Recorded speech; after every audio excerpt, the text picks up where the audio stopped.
Соттук эксперттер бүгүнкү күндө соттун өкүмүнө кандай таасир бере алат? Урматтуу Мирлан Сами кожо мырза, бул соттун корутундусу далилдердин бир түрү катары кабыл алат.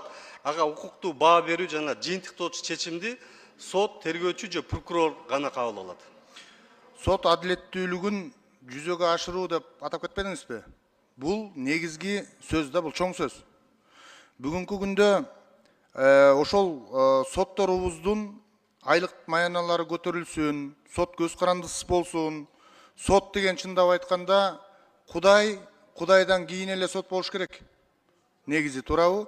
Бирок бүгүнкү күндө соттор кандайдыр бир деңгээлде мына айлык маяналары көтөрүлүп атса дагы, башына калыс төрагалары келип атса дагы, айрым учурларда жабырлануучуларды же болбосо арыз берүүчүлөрдү эки жакты карап убакытты өткөрүп атышат да. Ушуну жакшыраак көзөмөлгө алышы керек деп ойлойм мен. Ушул көзөмөлгө жакшылап алынышы керек.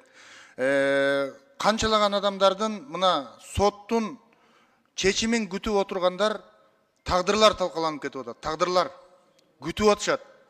Ошол нерселерди карап отуруп, убактысынан өткөрүп ийишип, ар нерселерге багытталган нерселерден улам көпчүлүк учурларда сот адилеттүүлүгүнөн жанып кетип аткан учурларда көп болуп атат да. Ушуну дагы могу эксперттердин палатасын түзүп атпайсыздарбы сиздер, туурабы? Ошолор менен дагы көзөмөлгө алып турсак жакшы болот эле да. Мен ушул нерсени айтайын деп атам.